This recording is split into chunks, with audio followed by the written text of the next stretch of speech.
Waouh! T'as filmé? Oui. T'as vu les trucs qui se sont séparés? Oui.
Honey, go closer.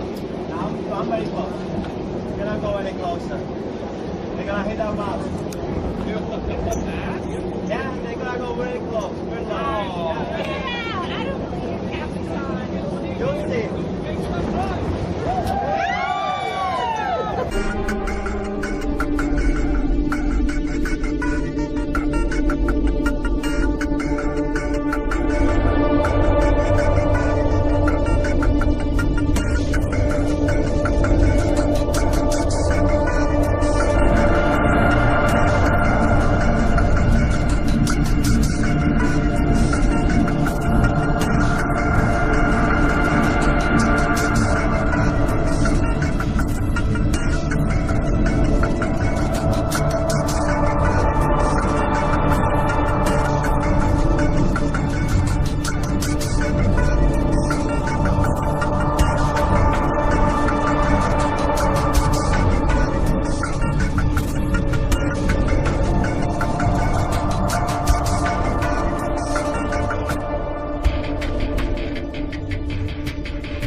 Lived there for about 4 or 5 months. So yeah, it's a beautiful area. Very nice. If it can stand the altitude now, it's pretty yeah, nice. it really takes you a couple of weeks to get used to that. From what I remember. Yeah.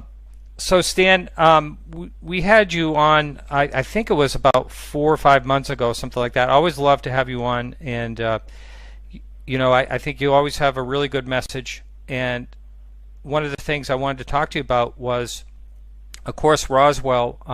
We can get more into that, but after that, I want to talk to you a little bit about the document that was, came out of Heather Wade's Midnight in the Desert. I know you had talked about that.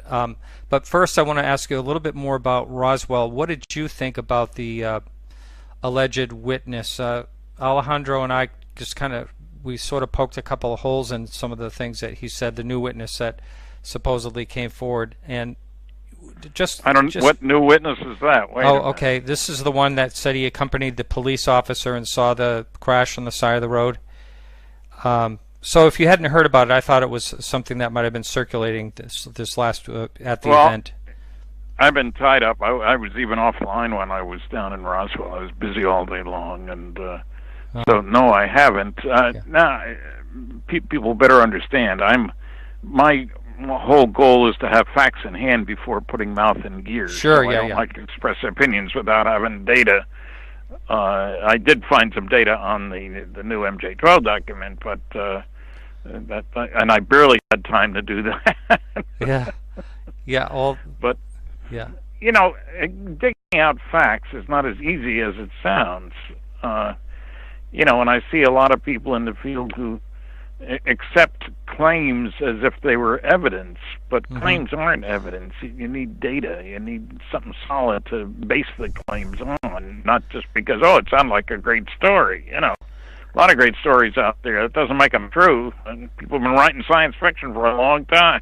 Yeah. And a lot of times Alejandro and I have brought up, and I did with the guests last week, was the fact that the British tabloids seem to just run with about anything that pops up, and I think what happens, and a lot of what happens these days is the myths do become reality to a lot of people, because it's only the surface. They're only like if you're a person, let's just say a person on the outside, we'll put it that way, someone that doesn't really pay attention to UFOs, and you see a story, you're going to read the story and see it in the news and think, hey, that might, that must be real, or you know what I mean? It's kind of a shame. Yeah, they wouldn't have published that if it wasn't true, would they? Of course they would if they felt like.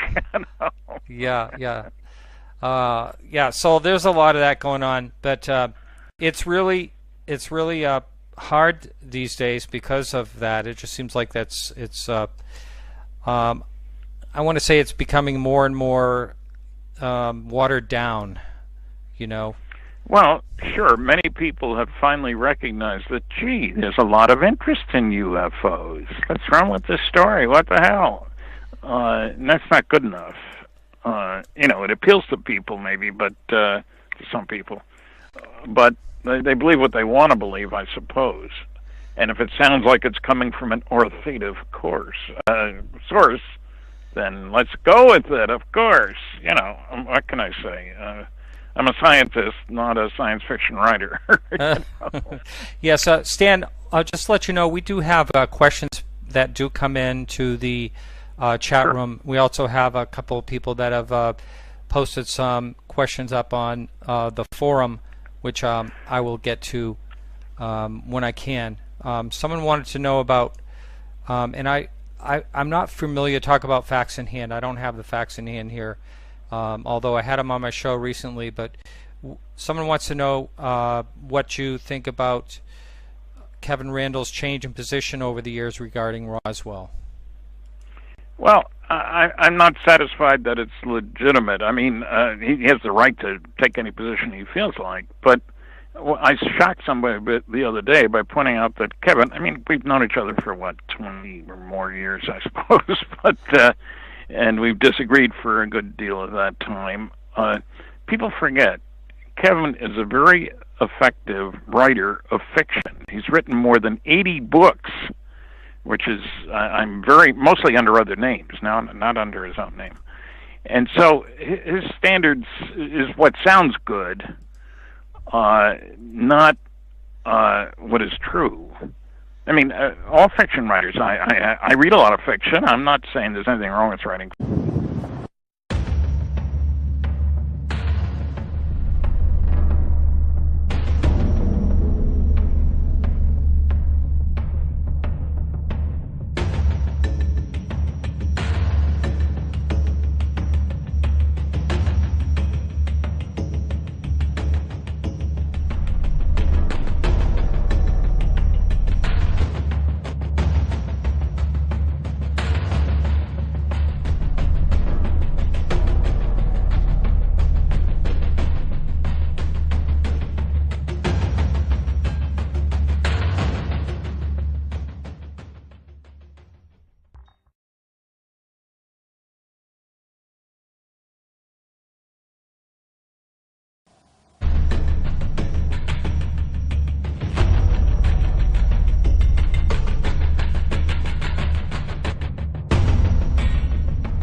T'as vu les trucs qui se sont séparés? Oui, peut-être.